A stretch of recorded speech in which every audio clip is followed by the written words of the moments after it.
Welcome to Speak of the Devils, the premier podcast for Sun Devil Athletics. I'm Brad Denny with 3TV. And I'm Joe Healy with DevilsDigest.com. All right, Joe, the winter sports are hitting the home stretch. The spring sports are off in a flurry. And so we got a lot to talk about, and we're going to bring in a couple of nice guests to help us break it all down. Yeah, a couple gentlemen that we've had on the show before. It's been a while for both of them, so we're glad to welcome them back. Yeah, a little odds and ends, kind of a mixed bag here as we have some of these spring sports that are underway, some happenings that are going on, good and bad. So there's a little bit to discuss here. Again, even though football is not necessarily kicking up quite yet, we're not taking a day off. You're still going to hear our voices across this podcast wavelength here. Yeah, so a little bit later on in the show, we're going to be joined by Jeff Metcalfe to give us an inside look at what is happening with ASU women's basketball and the struggles in that program in the third year under head coach Natasha Adair. And then a little bit before that, we're going to be talking to Jack Loder as he makes his quest to overtake Herm Edwards on the show appearance rankings. I know that's been driving him, but of course, the guy we've had on the show many times before, great insight into Sun Devil baseball. He's now covering sports in the Bay, but as well, of course, he's never short of opinions on just about anything, Joe. Yeah, that is for sure. So now where is he in the Herm? Got the Herm matchup. This is like a three-way dance on a wrestling match. We got the Herm matchup, but there's also the Cole Topham rivalry. So I don't know where this pecking order is going to lie after this show here this evening. Yeah, so Cole is now I think in double digits. Herm's at 8. This will bring our boy Jack to 7. So of course, a lot of good stuff coming up. So, but before we dive into all that, let's buzz through some news items. We can't go a show without talking some football. So there was some scheduling news for the Devils. Their 2026 season opener is now wide open. Bowling Green canceled that matchup a little bit. So that leaves an opening for the Devils for the first of their 3 non-con matchups. Now, there's been some speculation that ASU might already have something in the works. A lot of folks, of course, wanted to throw out who would they like to see ASU fill that matchup with. Should be noted, though, week 2, ASU is playing Texas A&M. So a lot of those teams are saying, oh, Tennessee's available. They got a matchup. Maybe you stick with a matchup with the tune-up variety, especially since you might be breaking in a new quarterback. Yeah, ASU is Texas A&M. They also have Hawaii in non-conference action, so there's no FCS opponent on the slate, and wasn't to begin with. Obviously, even with Bowling Green on there, I think it's really important. Folks need to realize, I got my start interning in media relations, working with the likes of Mark Brand, Doug Tamro. Mark Brand largely responsible for the football scheduling, and in that experience, I realized, as we see, even as fans, how far in advance games are scheduled. So for something to be about a year and a half away, in a lot of context, that seems like you've got plenty of time. In this world, it is not. And if I'm not mistaken, I took a glance at it last week, and ASU doesn't have another opening on its schedule until 2030. I'm going off my memory, but I think that's correct. That could be important because if you want to play one of those premier teams or even a above average team, it's probably going to be a home and home situation. So that can be hard to put together. What I'm saying here is, I wouldn't personally expect it to be a Power 4 team or a prominent Group of 5 team. And this is just a guess. I would say it would probably be a G5 team of a middle to lower tier variety, or even maybe more likely an FCS team. Again, ASU doesn't have one of those on the schedule for that season. Of course, the scheduling, it's a very, very interesting thing when you are a college football playoff contender, because you want to kind of accommodate your goals and things like that. So we will see how it all unfolds. One thing that was pretty cool is that as we were all discussing it online, these dream matchups, in the replies comes the AD himself, our guy Graham Rossini, just with a quick note, say, we're good, it's taken care of, it, there's going to be an announcement soon. So number one, obviously got to throw a great deal of praise and appreciation just for the engagement, something that Sun Devil fans are certainly was missing for several years. And so to have that around with the athletic director is a big, big deal. And then just to have those questions answered. So again, we'll see what unfolds. We imagine that the spot will be filled relatively soon, and we'll see what it may be. But no matter what, ASU already has a pretty good non-conference schedule, including that big deal against Texas A&M. So whatever it is, not really going to make or break the schedule for ASU. And I believe last season with the Mississippi State matchup, which ASU will then conclude the home and home later on this fall, that was the first of 10 straight years with an SEC team on the schedule, I believe. Of course, the home and home against Texas A&M series with LSU, Florida, Texas as well. So there's each and every year for the foreseeable future, ASU's got a blue blood on that schedule as well as some of the likes of the NAU, San Diego State's, UNLV's in that mix as well. So it'll be interesting to see what exactly comes up to kick off that 2026 season. On the ice, Joe, hockey split with number 3 Western Michigan over the weekend. They stay at number 12 in the latest rankings. Very crucial series to finish out the regular season schedule against or on the road at Omaha this weekend. And Saturday's game will be available on to watch live on 3TV. But ASU is still kind of on that perilous bubble terrain in terms of making the hockey tournament. Yeah, they are right there, right in the conversation. From what I see, they fought Western Michigan very closely over the weekend, including, of course, one win. Could have gotten the sweep there. Those remaining games, big time stuff. Even if it's not against the top 3 caliber opponent like they faced last week, these are the ones that you really got to get, no matter what sport it is. When it's this sort of crunch time, you have to make those efforts count. So we will see. It seems like it's kind of white knuckle time in terms of ASU's chances of making the postseason there, the hockey tournament there. So be a great achievement. It would be quite a bummer for it not to happen because it's been such an outstanding ride this season under Greg Powers and company. So certainly hope that they can finish things off strong and find their way into that tournament. All right, some quick men's basketball notes. James Harden today was learned from Front Office Sports, and they're reporting that he made a recent 6-figure contribution to ASU's NIL. I know a lot of ASU fans have been wondering when are the big moneyed, former Sun Devil athletes, the Hardens, the Mickelsons of the world would help donate. And it seems like, Harden is, putting some money where his mouth is. And as well as, Hurley spoke earlier today about, how he's always just wanting to, be around the program whenever he's able to fit it into his schedule as an NBA superstar. But it's good to see, the beard being more involved. Yeah, it's a big deal. It's described as a 6-figure contribution. No real wording behind beyond that. I believe that I've seen reports that indicate a high 6-figure. So a lot of it's speculation in terms of just what that number is going to look like, no matter what it is. That's a very good thing. I'm generally curious. I don't know if it's been disclosed or not. Is this going to be, primarily earmarked just for men's basketball? Is it something that is going to have other applications as well? That remains to be seen. But yes, it is incredible, obviously, to get these sort of investments into the athletic department, but that adds, even more importance when you have quite possibly, just going off my head, yeah, he's got to be, the most recognizable, athlete alum from Arizona State, at least, in the active world right now. So you kind of get that double positive whammy in terms of not only getting the money into the program, but you get that exposure with someone the name of James Harden and the affinity he has for Arizona State.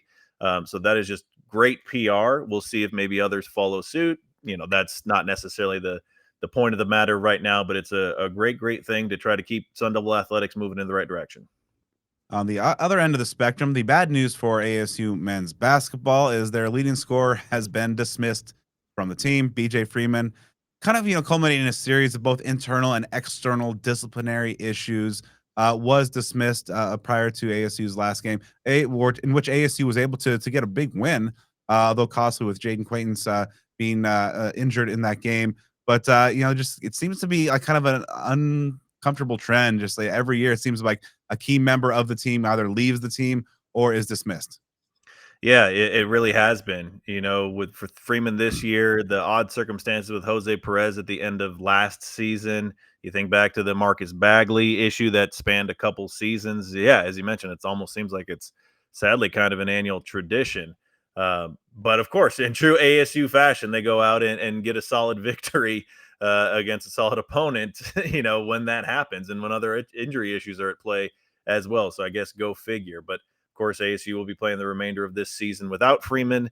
That very likely will only be a small handful of games. I believe they only have 2 home games, 2 road games in the regular season, including a matchup with the now top 25 ranked BYU squad. So again, mixed bag when it comes to the news with the men's basketball program. We're still just kind of keeping an eye on what is going to happen as this season wears out. If the Devils don't make some majestic run through the Big 12 tournament and get their way into the NCAA tournament or something like that, then we'll see if any decisions are made. So again, some good, some bad. That's in some cases just another day in the life of a fan of some of these programs.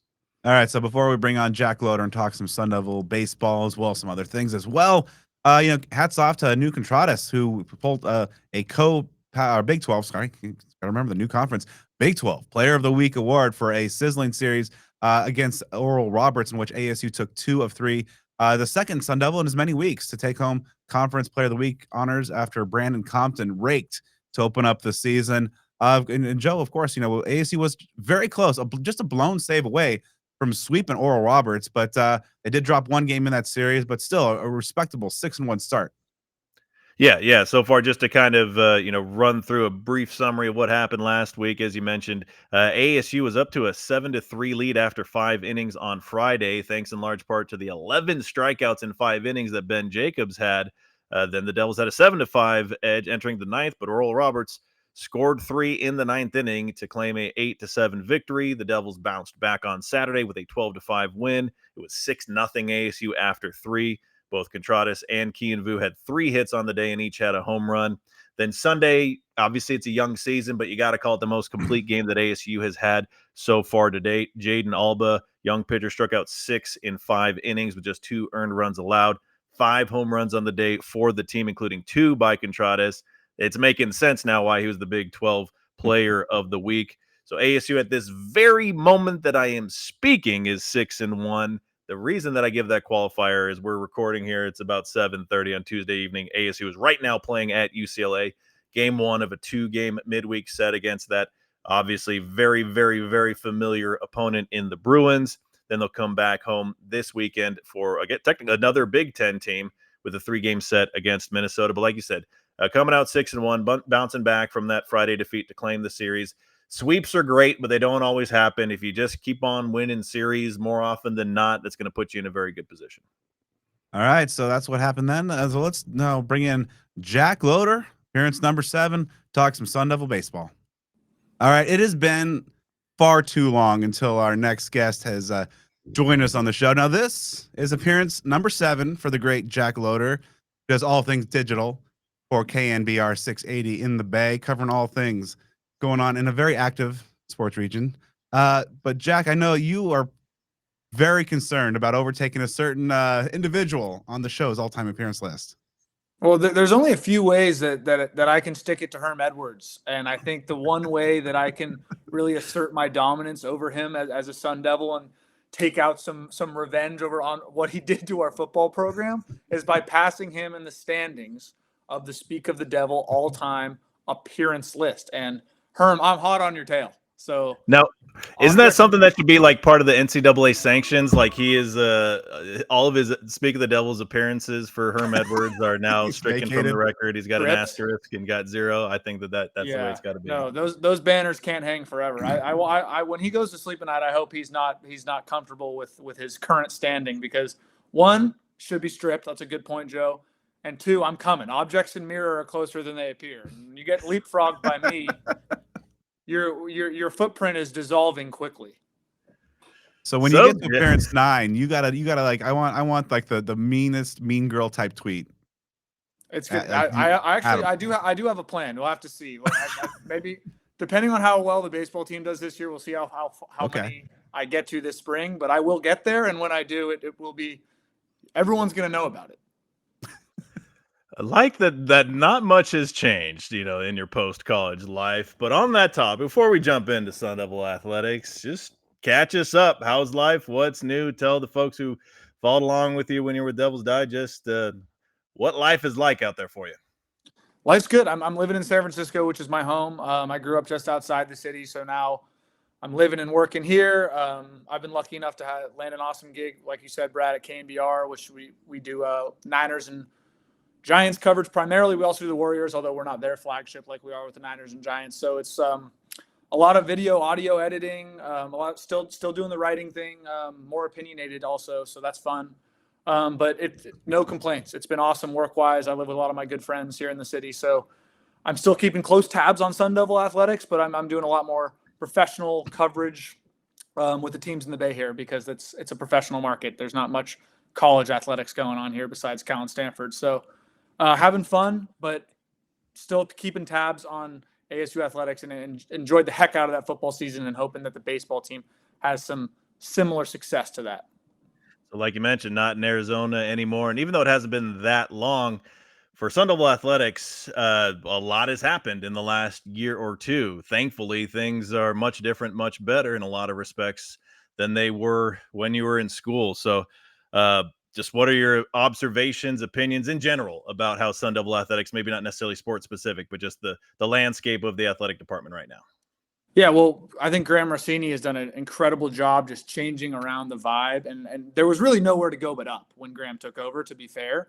But the effectiveness, how fast that he changed the vibe in this athletic department through football, but also just in general terms of relationship with fans. I think fans really appreciate how personable he is, how he has his finger on the pulse, and so what I've seen myself and what the people near Sun Devil Athletics, like you two, Hode, that I talk to, have said it's night and day, and I think a lot of that can be attributed to Graham Rossini. So making that change and getting him in there, getting Coach Kenny in there, I think has just made a world of difference. And whereas a lot of people, I feel like when I left Arizona, when I left ASU in 2022, 23, it was kind of hard to be a proud Sun Devil outwardly. Like we were, but it was definitely, it came with, you had to really work through some stuff. And now we wear that on our chest very proudly. Like this, we're Sun Devils, and this athletic department is going in the right direction in many ways. What do you think it is about Graham Rossini that makes him successful, not just at ASU within this community and within this culture, but also within the framework of how vastly different college athletics are, even compared to 5-10 years ago? Well, I think this is something I used to say about Willie Bloomquist, and I think it applies to Graham Rossini too. He is a Sun Devil, and I think he cares about winning just as much as the most fanatical Sun Devil fans do. And that goes a long way. When Graham is going to lose as much sleep over football losses as Joe, you or Brad or me or other Maniac fans, that's a good thing. And he's young. He knows what it's like to be relatively young. I'm not going to say he's like just out of college or in his 20s, but he's closer to the ground than Ray Anderson was. And so he knows how athletes think, how athletes are recruited, what modern athletes want. And I think his ability to listen and learn and and kind of know that he's not the smartest guy in the room every time he walks into a room, even if he is sometimes, that's a really valuable asset. So I think for those reasons, Graham and this athletic department are in really good hands. Nice. So when you were here, obviously one of your bread and butter roles was working with the baseball program. Obviously a young season so far. There's, some good, some things that might seem a little bit too familiar and still need to be improved. What are your takes on Sun Devil baseball through these first couple weekends of the season? I like the vibe around this team, and I'm not going to pretend that I'm, in the media room after every game anymore, but I think that Willie has gotten a real handle on recruiting character. It's something he talks a lot, and I think that whether or not it's going to come to fruition completely this year, I think he does have the right guys in the locker room and the right guys on his staff, right? He said the other day, it was a pretty quotable quote. He said, "I don't recruit turds." And it seems like everyone in this locker room is not a turd. So recruiting character and getting guys who kind of embody what he embodied when he was at ASU is something that's always been really important to him. And I think this team has that. Now on the field, from a tangible standpoint, I think it's too early to say that pitching has improved vastly, but I like the attitude a lot of these guys pitch with. I think Ben Jacobs is really good. The bullpen's a bit of a question mark, like it always is. You can kind of just copy and paste that when you're previewing an ASU baseball season. They're going to score a lot of runs. Can they hold leads late? And their one loss so far this season, I know they're in the middle of a game with UCLA right now. We can probably keep tabs on that as we talk, actually. But their one loss this season was a blown ninth inning lead, a multi-run lead that they let slip away in the ninth, and one that could prove to be very costly come May when the bracket comes out, right? Like, I think it was 2023, 2 years ago, my last season covering the team, when they were barely outside the bubble when it was all said and done after a really strong March and April and then a disastrous May, where you can point to any one of 1, 2, maybe 3 games that if it had been flipped, you make the tournament. And Oral Roberts isn't a bad team, but it's also they're mid-major. They're not as program on par with what ASU is. So you have to close those games when you have them. You're going to lose some games outright. You're just going to get beat. It's a long season. But the losses that really kill you are the ones where you played well enough to win for 95% of the game and you let slip away. So Willie's been investing in the bullpen, and Peraza and the new pitching coach, the name's escaping me as well, but they've been investing in the bullpen. But until those are tangible results, I don't think you can put an Omaha expectation on ASU, because when push comes to shove, even though college baseball is an offensive game, the teams that are going to succeed late in the year are going to be the teams that can lean on guys in the back end of the bullpen and, of course, frontline starters. Now, of course, as we're recording this, ASU, as you mentioned, just a blown save away from a 7-0 mark, even though I believe before we started the segment, UCLA just hit a grand slam. So the Devils got some work to do the rest of tonight. So even just at sitting at 6-1, how does this start just kind of compare to your expectations of this 2025 group of Sun Devils heading into the season? I think it's about what I expected because Ohio State's a good program that they swept in the first weekend of the year. And I will say, in all fairness, they blew the game against Oral Roberts, but they also walked one off against Ohio State where they were down going to the ninth. So you kind of can pick your poison there. Maybe won one they should have lost and lost one they should have won. What I've noticed about the beginning of the season is Jacob Tobias is playing with a chip on his shoulder after going undrafted last year, pretty inexplicably. Like, it's not like basketball or even football where there's, a finite number of rounds. Like the baseball draft, albeit cut in half from what it used to be, is still a very vast process where there are a lot of players picked who have, decent but not super impressive college careers. And Jacob Tobias showed a ton of draftable tools in his first 3 years, and he was left off every team's draft board. And Willie Bloomquist has been vocal about how he thought that was unjust. And Toby's kind of jumped out of the gates on a tear. Brandon Compton is playing like he could be a first rounder. He was a freshman, I believe, my last season in 2023. I think he was hurt. He didn't play a whole lot. He was a two-way guy. Redshirted in 23, yeah. Redshirted in 23, that's right. So he was a two-way guy. I remember he was pretty good on the mound, and they were kind of feeling out whether they could use him in a bullpen role. I think it's been smart to kind of transition him fully to hitter. And he just looks like an absolute dog at the plate. I mean, New Contradas is hitting. Kian Vu, you just had the sit-down series with Kian Vu. Super interesting dude. Super nice kid, too. I remember his insurgence last year was awesome to see. So they've got really good pieces throughout this lineup. And I think although it's a little too early to come to conclusions, it's about what I expected in terms of run scoring, which is elite production at the top of college baseball. All right, so one of the big changes, of course, this year is a new conference. ASU now a member of the Big 12. So as somebody who's around college baseball for a while, and for ASU fans who might have just been focused on the West Coast, how's the Big 12 kind of typically stack up as a baseball conference? The Big 12 is typically a pretty good baseball conference. Right now, not so much. There's only 2 ranked teams in the latest rankings, and it's 23 and 25, I think. So there's a lot of room. Arizona's always going to be good. Baylor's a good program. Oklahoma State's a good program. Texas, not even in the Big 12 anymore. Texas Tech's a really good program, though. So I think there's going to be fewer cupcakes on the schedule, but I think the Pac-12 actually had higher peaks you had to deal with really good programs like, UCLA, USC. Arizona's always a really good team. Oregon and Washington in the last decade have had very high peak, higher than any of ASU's recent peaks. So I think the top-heavy teams of the Pac-12 you won't have to deal with as much, but you're still going to have Arizona, which is always an emotional, really ferocious series. And then the Oklahoma States, the Texas Techs of the world. West Virginia is a really good program right now. They're going to give you fits. So I think fewer weeks off, but definitely I think ASU has a chance to be like the football team was in the mix at the end of the conference season. All right, so pitching, of course, is usually the big question, at least the recent history of this program. ASU's Friday night starter, Ben Jacobs, a lot of preseason hype coming in. So far, a ton of strikeouts. ERA at 7 even.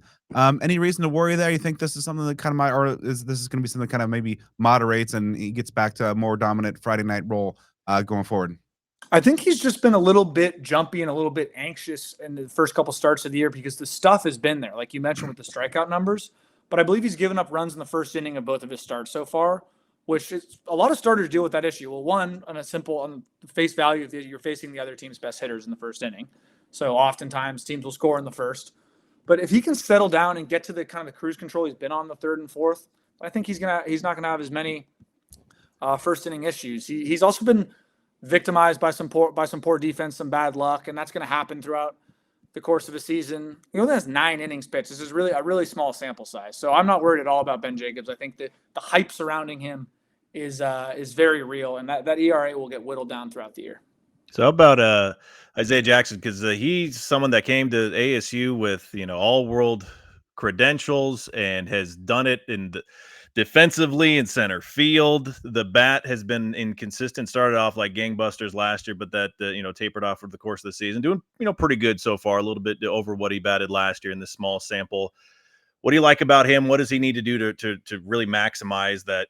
Again, next level potential and athletic gifts that he has.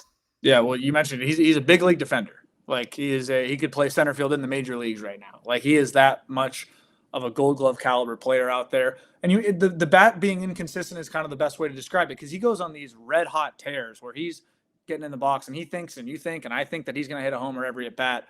But he also gets in some pretty strikeout heavy slumps. He struggled with the breaking ball a lot too in his career at ASU. And he's kind of always been a guy who's going to hit in that 6-7 range of the batting order, where you think, dang, this would be a great guy to have in that 2-hole up there if he could ever really find his stride. He was a highly touted prospect. He was a Tracy Smith recruit who stuck with Willie once the coaching change happened, which is kind of rare, especially today, that a kid will see of coaching flip and think, actually, I'm going to stick with it. Willie was nervous he was going to get drafted out of high school in 2022, coming out of the Tucson area. I think he's from Vail. I think the Astros took him. He got drafted, but he didn't go. The Astros took him. I think it was the 16th round, and he decided to forego it. So ASU still definitely lucky that he decided to come to school. He's been by far a net positive, but the bat has always been a bit of an unrealized potential in college. I don't know if that's going to cause him to stay out of the draft this year, if he'll be back next year. I think a lot of that obviously has to do with how he hits over the next couple months. But if he can get hot and maintain that confidence, even when the numbers don't reflect the hot stretch he has, then this offense gets even more dangerous. And I think everybody who's ever talked to Isaiah is rooting for him. Speaking of guys who are dangerous on offense, Kian Vu, breakout candidate. I mean, he was still around the program, just beginning his stint with the program when you were covering the team. But of course, All-American, hitting over 400. Kind of, coming into the year as like maybe a fourth outfielder type guy, but just really surging on there. What was it like just seeing his breakout and establish himself as one of the country's best? Yeah, it seems like ASU baseball has this penchant for every season or every other season. There's a guy who just absolutely kind of breaks the game and realizes that he is an elite hitter who's going to play professional baseball. Remember Spencer Torkelson did it in 2018 as a freshman. Ethan Long did it in 2021 as a freshman. And Kian Vu did it last year as a sophomore on a bit of a smaller scale than those two. But it seemed like for that stretch, I think it was April, he was getting 2 or 3 hits a game. He couldn't make it out. And obviously he's not going to sustain that. But early in this season, he's hitting the ball well. He's hitting the ball well to all fields. I mean, this is a really complete hitter. He was a guy who came in probably the 5th or 6th guy in that class with Isaiah Jackson, with Luke Hill, that type of recruiting class that had a lot of firepower. And Kian Vu was kind of the guy who Willie said, hey, look out for this guy. He's a baller. I remember his freshman season, he had a base hit in the 9th inning of a game that the ASU was down 1 with 2 outs and nobody on, and he smacked a single up the middle. And ASU ended up winning the game on a walk-off in that bottom of the 9th. It was near the beginning of the season. I remember thinking, how cool is that a true freshman pinch hitting can come in, cool as a cucumber, and deliver. And he's been doing it since. And now he's one of the best players on this team, and he's going to get paid some money to play baseball professionally next year. So his rise has been really cool to see. He's an 80 grade person, to put it in baseball scout terms too. Really was always really good with media, seemed humble. He's a guy that's very easy to root for, and I think he's a guy that strikes a lot of fear in opposing pitching coaches and pitching staffs for good reason. So who do you think is the guy in this roster that might be poised for kind of a Kian Vu style breakout? That's a great question. It's early. I don't know if Brandon Compton is even qualified because he already had so much hype coming into the year. But I think Josiah Cromwick is qualified, the catcher. That would have been my answer, yeah. Who's been really good the first couple weeks with a few Crom bombs. And he gained attention in the fall because every time Willie talked to media, he said, this guy's hitting the cover off the ball. And it looks like he basically, in a pretty crowded catcher room, gave Willie and the staff no choice but to make him the starter. And he's been hitting the cover off the ball the first couple weeks. I think he's maturing with every bat he takes. And from everything I hear, this is a kid who's going to have a great year and be behind the plate the vast majority of the time for ASU. So I think Josiah Cromwick fits the bill as ASU's kind of breakout star this year who could end up being on the national radar. So talk about the guy that he's replacing. You lose a Ryan Campos, you don't just, replace that human being and that athlete in the locker room. how big. It's great to see that he's off to the big leagues with the Cardinals, but how big of a departure is that for this program? Campos was the quintessential kind of lead by example type of guy. He was never vocal, and I don't mean that as a negative. Some guys just aren't really wired that way. You know, they're not going to be the rah locker room guys. But I remember Campos coming on the scene as a freshman and him being a local guy. He was committed to Arizona early in his high school career. I don't think he was super happy with the way Arizona kind of moved off him before he got to college. And he played with that chip on his shoulder throughout his entire 3 years career with ASU, and he did it quietly. He earned that starting catcher job his sophomore year, earned a lot of it his freshman year. And he was a guy, I remember in 2022, his freshman year, Connor Davis, who was the Auburn transfer, 5th or 6th year player, had been through a ton in college baseball, and he would say, look out for Ryan Campos, because that kid has all the tools to be a really elite college hitter and manager of a college baseball pitching staff.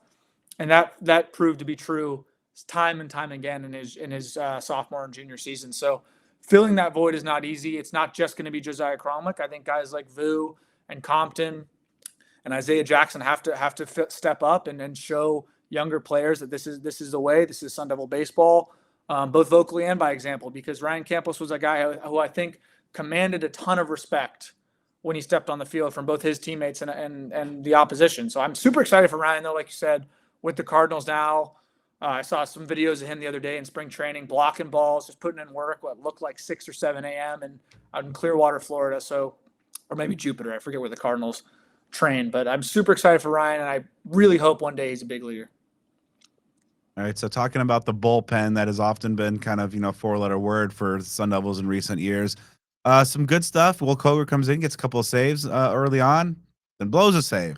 Overall, what's your makeup of the bullpen for Willie Bloomquist this year?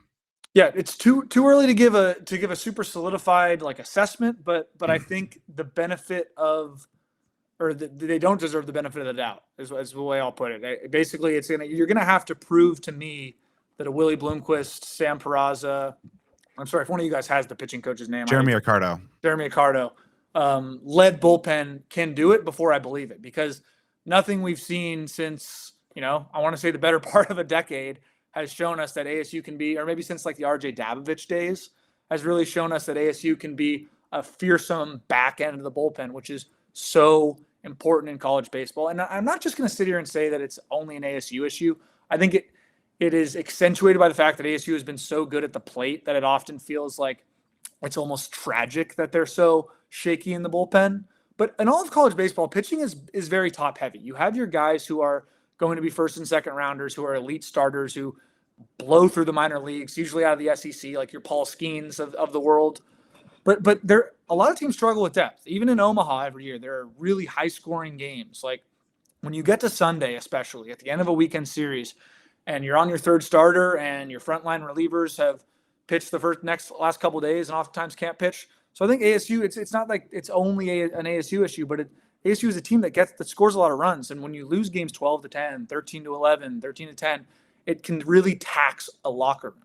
So I think for Koger, in his case, I've heard good things. He's a power guy. He's got a confident fastball. I think Fitzpatrick's guy I really like as well in that bullpen. So if these guys can solidify a path to the ninth inning, I feel like I typed that hundreds of times when I covered ASU baseball for Hode and Devil's Digest, was solidify a path to the ninth. Because for much of Willie Bloomquist's tenure, when he hits the top step of the dugout every night, he's kind of winging it. And I don't even think that's an indictment on him beyond the personnel standpoint, because I would be winging it too, right? You don't know who can get you the 7th, 8th, and 9th, and that's a really hard way to win consistently. So until ASU shows me that they can consistently get outs and put up zeros in the 7th, 8th, and 9th, I'm not going to expect them to do it. Ultimately, Jack, is this the year the postseason drought ends? I think it is. Because, like I said, I think they're going to be a lot more competitive on a week-to-week basis in conference play. But blown leads will kill that. And you don't want to be reliant on a tournament run at the end of the year, because they, like I said, in 2023, after a really good March and April, they played really good teams in May with Stanford and Oregon. And you saw that I didn't even mention Stanford earlier when I was talking about Pac-12 programs that are elite, and Stanford was probably at the top of that. But you don't have to deal with them anymore. But I think this is the year that ASU gets to a regional because I like the starting pitching more than I have in recent years. I think we haven't seen a starting staff like this since Tracy Smith's 2020 team, maybe the 2021 squad that was really good that ultimately dealt with a lot of arm injuries. I think that they're going to ride starting pitching and win a lot of Friday and Saturday games to the point where they can be competitive and score enough runs. But I'm not expecting them to win the Big 12. But if ASU can get into a regional as a 3 seed, as a 2 seed, even maybe, like, I think that's going to be a really welcome sight for some fans, and it's going to cool down Willie's seat considerably because while there is a lot of positive media around the program right now with what they're doing with the scholarships, like, his seat is going to be really hot if they don't make the playoffs this year, and as it should be. And I think he'd be the first one to admit that that's the way it should be. I wanted to ask you about what you just mentioned, looking past this season and not to overlook it, but just to look into the future. Those announcements that came through about that massive increase in the scholarships and the renovations that are, reported to be done to Muni and the revenue sharing. How big of a, knowing what you know about college baseball, how big of a deal is that whole package for Sun Devil Athletics, Sun Devil baseball? Yeah, the scholarship thing is a huge deal because NIL money is never going to be, 6-figure lucrative in baseball outside of the SEC. And the facility upgrades are awesome too. ASU has always kind of shined in that way. But in college athletics now, facilities have taken a back seat to how much money are you giving me? Basically, like I'll kind of connect it to, I think it was Maryland football 5 or 6 years ago, invested tens of millions of dollars in mint facility upgrades. And it came at the worst time because then NIL happened and it was like, it literally doesn't matter what your facilities are. Everyone's got good facilities, especially the teams that can pay these guys have good facilities. I think the investment that you're seeing in baseball in terms of the scholarship initiative is a direct reflection of Graham Rossini's position as athletic director. He's a baseball guy, played baseball for Arizona State. He knows how important this program is to so many people. It's kind of rare, especially on the West Coast, that there's a legitimate baseball fan base with Arizona State. I think a lot of other schools, you have fans of the school's athletics who will hop on baseball when it's the spring, but there are people whose favorite ASU team is baseball. And that is unique. Like, Stanford doesn't have that. UCLA doesn't really have that. USC kind of has it, but like definitely not Oregon, Washington, and those programs. Arizona does a little bit, but out west, like, it's rare that you have people who live and die with the school's baseball team. And I think that this scholarship reflection and the investment of the NIL dollars that kind of come specifically into baseball are catering to that, and fans appreciate it. Now, Willie still has to win, and it doesn't take the pressure off of this season because Graham Rossini didn't hire Willie Bloomquist. Ray Anderson did, and I think it was a good hire. But Willie has to make the tournament this year. I don't think you can go 0 for the tournament in your first 4 years, and if he kind of walks the talk that he brings and that he brought to the program when he got hired about setting up a winning culture and reflecting the late 90s and early 2000s when he played at ASU when it was national championship or bust, that is the standard that he has verbally set. So it's a really, really important season in that respect for Willie. All right, Jack, let's pivot a little bit to football. Now, of course, you and I have been spent many afternoons covering a practice, long nights playing or watching the Sun Devils football team go through a lot of drama, some struggles in the I covered some really bad teams. Let's not sugarcoat it. I did not see a ton of winning. And so now that you're off and you're having your young professional career, but you're able to kind of maybe put that fan hat on a little bit. How fun was it just to watch the Devils make their playoff run? That was the most fun I've had, and I'm a huge 49ers fan. So while I haven't seen the biggest win yet as a 49er fan, I've seen a lot of winning of big games. This past ASU season felt like that. It felt like a team. There's nothing quite like when your football team is good, and it's just like Monday, Tuesday, Wednesday, Thursday is just this like excitement building up. You're like, I cannot wait until kickoff. And so often in the last 4 years of ASU football, when kickoff happened, you were like, I cannot wait until this game is over. And so for that to completely flip, and for Kenny Dillingham to do it so quickly, and just to see, it was like a drug. The national attention ASU got this year with how good ASU was, how awful Arizona was, it felt like it was a dream. Waking up like this could not be going better. for ASU this year. So it was so fun. Sam Levitt's a dog. Cam Scatterboo's an all-time Sun Devil. And it seems like we have a coach who could feasibly be our coach for 35 years until he retires. And it just like, I don't, things change fast in college athletics. So I don't want to like put my seal on it as rainbow, but man, it's important to enjoy the good times. And that was so dang fun. And yeah, I think you nailed it right there in terms of like sustainability, because we've seen some peaks, especially those of us who go back a little bit of a ways, Yeah. some really good seasons that were followed by, some mediocre seasons and just that pendulum swinging around. ASU's doing the right things as far as extending contracts of coaches. Did an incredible job so far of retaining players from Player entering the retention. transfer portal. How sustainable do you see this in the short term? Maybe not necessarily the college football playoff or bust, unless that's what it really is. But do you see this high standard on the field continuing for ASU? I do as long as Kenny's there and as long as he's relating to kids and as long as he is being authentic with his vision. I think that that's going to continue to attract players, whether or not ASU has just won 11 games or if they just won 7 games, right? Like, I think that message is always going to play to people.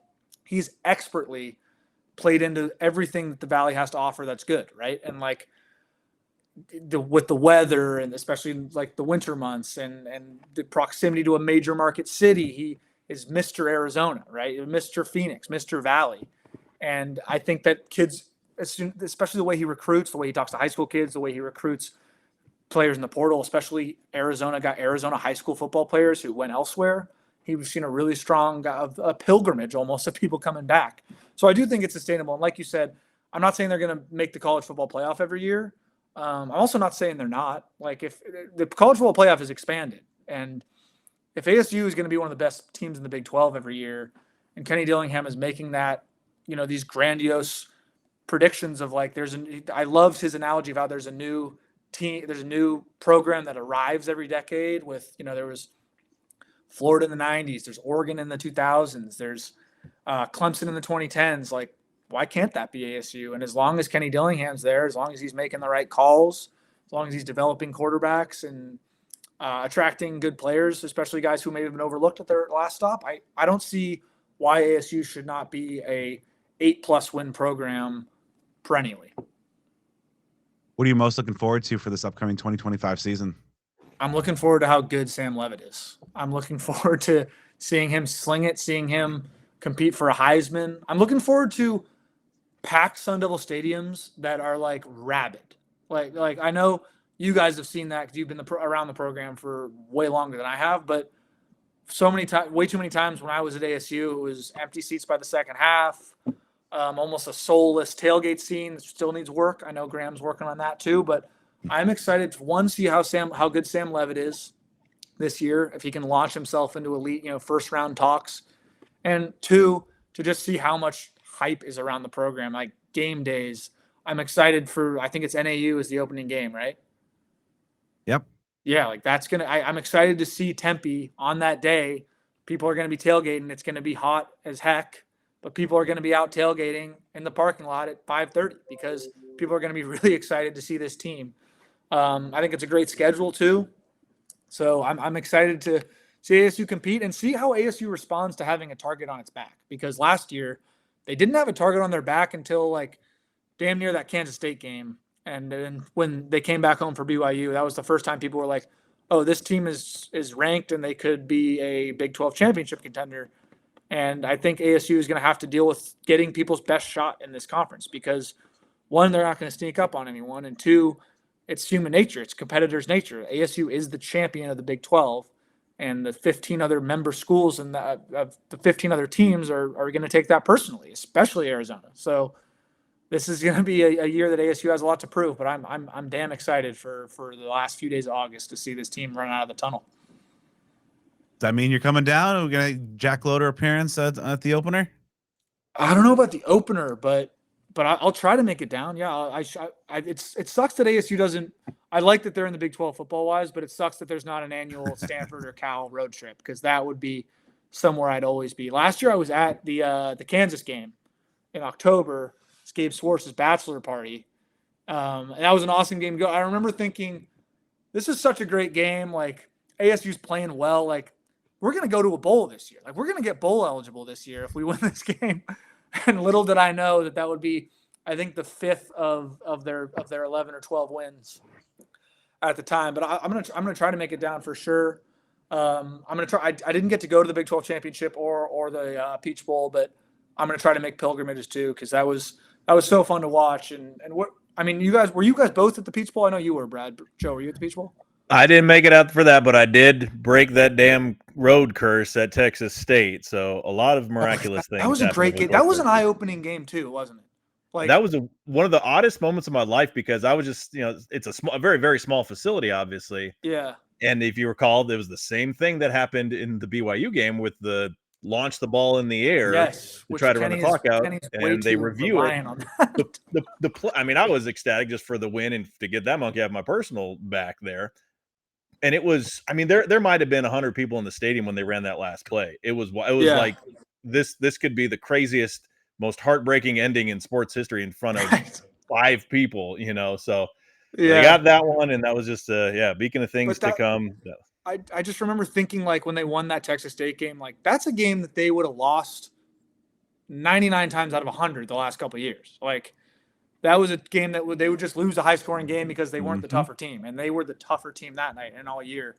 But yeah, I'm surprised you weren't at the Peach Bowl. But man, that 4th and 13 is going to stick with me for a long. I took way longer than a lot of ASU fans did to reach the great year. Like, we were playing with house money. I was in a bad mood for like 48 hours. Like, I was walking around like 4th and 13, the targeting call, like. And I think that I remember talking to some of my ASU buddies and going, no, you know what? That's loser talk to say that we were just lucky to be there. We should have won the game. We should have won the damn game. And I think if ASU has that attitude, has my attitude, then I think that they're going to win those games in the future, because, gosh, that was hard. That was crushing to watch.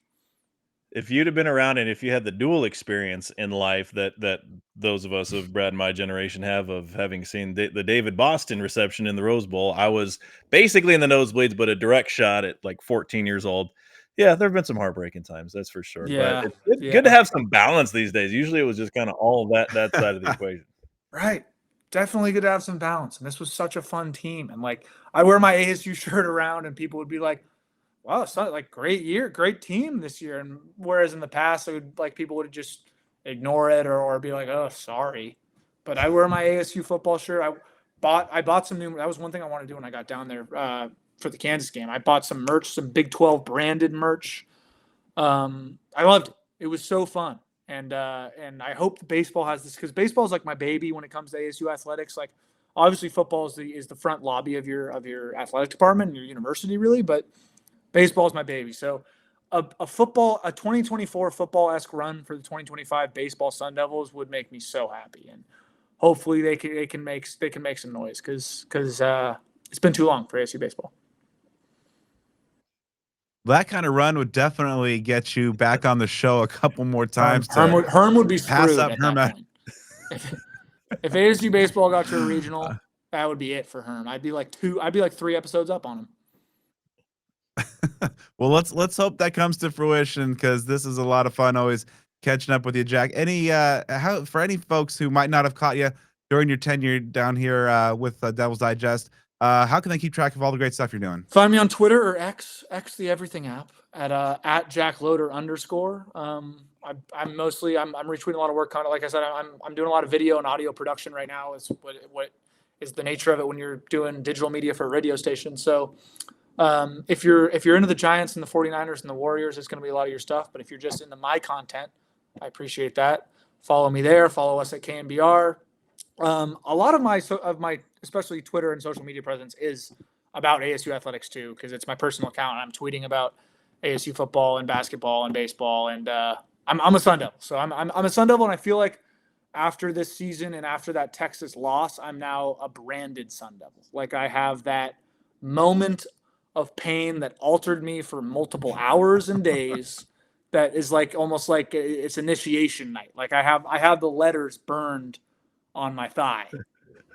Your 2024 was our 1996. It's a similar thing. You reached those Near highest highs, the crushing lows, but That's there what it's you all go. about. That's what it's all Welcome about. to the family officially. It's way better to have loved and lost than to have never loved. And ASU fans were never loving from 2021 to 2023. So this was deserved for the university. So while it has been a successful year for the Sun Devils in many key sports, one area in which that success has yet to come is with the ASU women's basketball team. So we had to bring in an expert on the topic to really dive in and find out what's going on. Jeff Metcalfe, welcome back to the show. How are you, Jeff? I'm doing great. How are you? Doing well, thanks.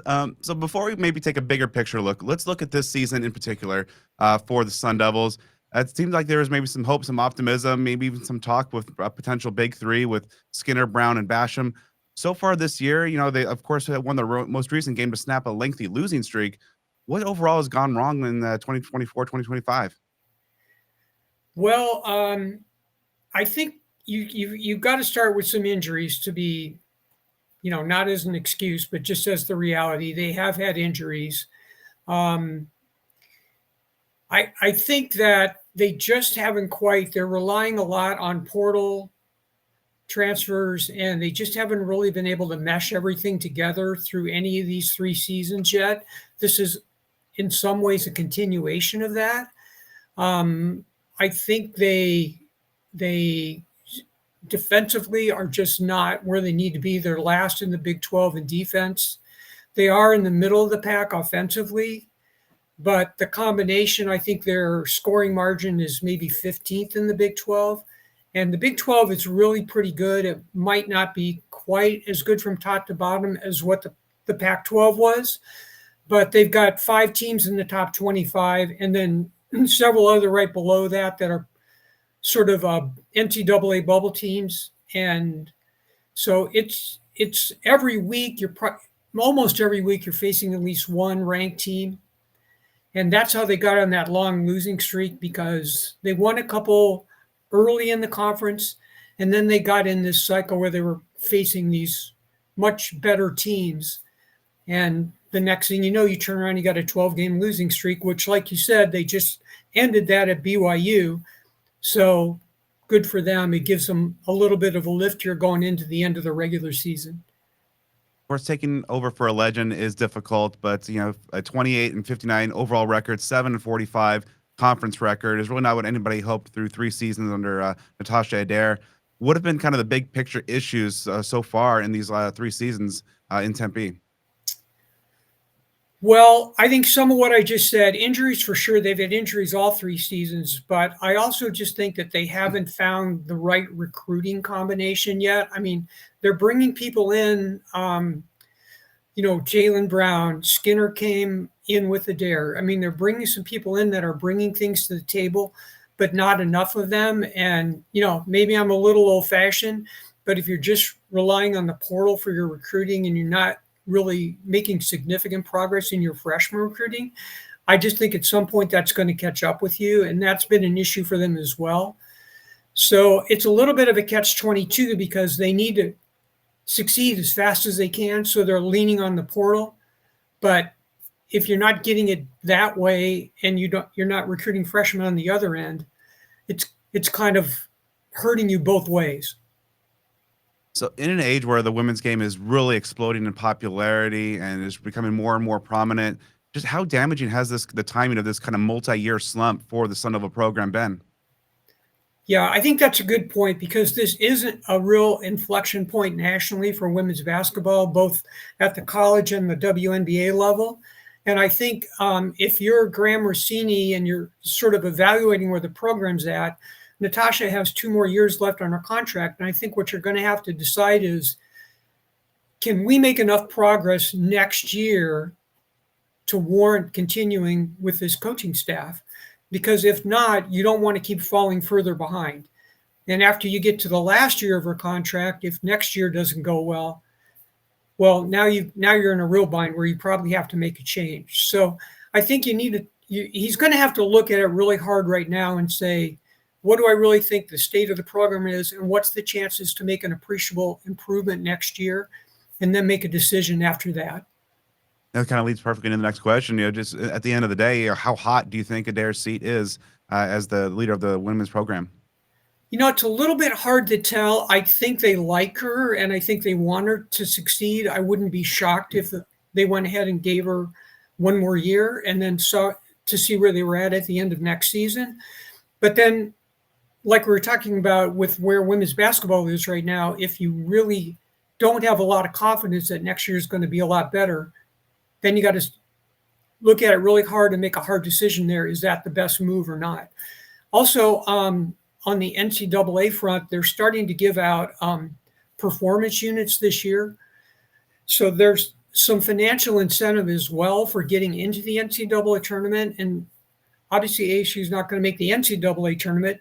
There's two other tournaments too, a WBIT Invitational Tournament and the WNIT still exist. So I think all told, I added up, it's like 148 postseason spots available for women's basketball. And right now, ASU is not in a position to get any of those. So it's definitely not where you want the program to be. I think the other thing you need to look at, fairly or not, is what's happened with volleyball since they made a coaching change in volleyball. And very quickly, they got somebody in here that got them basically into the top 15, really, for 2 straight seasons. Now, I'm not saying you could automatically do that if you made a change in women's basketball, but Graham was involved when they hired the new volleyball coach, and he knows that there's potential there for something really good to happen. So I think, you got to kind of look at that too and say, well, could we do something similar to what's happened in volleyball? Yeah, just to get kind of the other side of the coin, though, have there been things that Natasha Adair has done well during her tenure in Tempe, even though the win-loss record isn't where anybody wants? I think yes. I mean, like I said, I think she's very likable. I think that, having a diverse staff and diverse roster is good. It's more diverse than it was when Charlie was here, in part because Natasha is an African-American coach. So I think that's been good, having the first African-American women's basketball coach here. And I think that's another plus on her side in terms of we really want her to succeed. So if you're weighing both sides of the scale here, I think you could make a case that, yeah, let's continue the course here, try to give them some more resources and correct some of the things that might not be going right and see if, we can make a difference. One thing that I think bears watching is when we get to the end of the season, which is just coming up here, there's just a couple more games left. Is there going to be an exodus of players into the portal, or are players going to stay the course? Because that was part of the issue when it came to making a change in volleyball. They didn't make a change immediately right at the end of the season, but then they had a number of players that were starting to leave, including some of the best recruits that they had from 2 classes before that. And I think at that point they decided, well, hey, we need to make a change here, and that's what they did. So that's going to bear watching as we get into the end of the season here. Now, in the event that a change is made, whether it's after this season or perhaps you mentioned potentially maybe a year or 2 down the road, is there a name out there you think is well suited for success at Arizona State, or perhaps even if not a specific person, maybe some traits now in this modern college athletics landscape that you think could thrive in Tempe? Well, yes, probably. I mean, I think that I hate to kind of speculate here, play too much of that, because it's probably not fair to the current staff to do that. But I think what you're always looking for is somebody that's going to generate energy and momentum. When Charlie came, I'll use that as an example. When Charlie came, the program had been 20-60 the 3 previous seasons. And she was at NAU at the time, a young coach that, hadn't coached at a power school yet. And Kevin White was the athletic director here, and they went up to NAU a couple times and, come on, Charlie, we really, really want you to come down. They basically had to kind of twist her arm and convince her that they could give her the resources and that she could be successful down here. And it took a few years. And that's maybe another point to make on Natasha's side is, I think, wasn't until the 4th year that ASU under Charlie got into the WNIT. And then they kind of took off after that, where they had these numerous NCAA tournament teams and got to the Elite Eight and that sort of thing. But it did take time, coming in after the 3 previous seasons before Charlie was here. So, we'll see, I guess, how this all plays out. But I think you're definitely looking for perhaps a younger coach, maybe even one that's not at a power school right now. I think it would be good if you're going to make a change and look at somebody that's familiar with the West. I think that's a good thing. Natasha came from the East. Maybe that's been an issue when it comes to recruiting. I don't know for sure. But I think those are some of the things that you would be looking for maybe down the road here.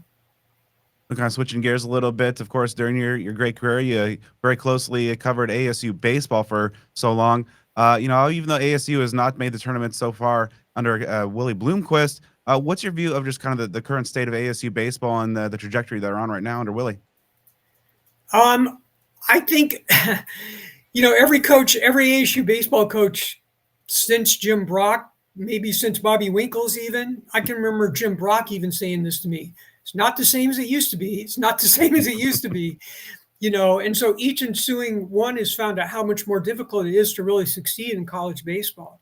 Willie came in without having really coached, and there's a big learning curve there. Then you've got everything that's changing just in the NCAA landscape.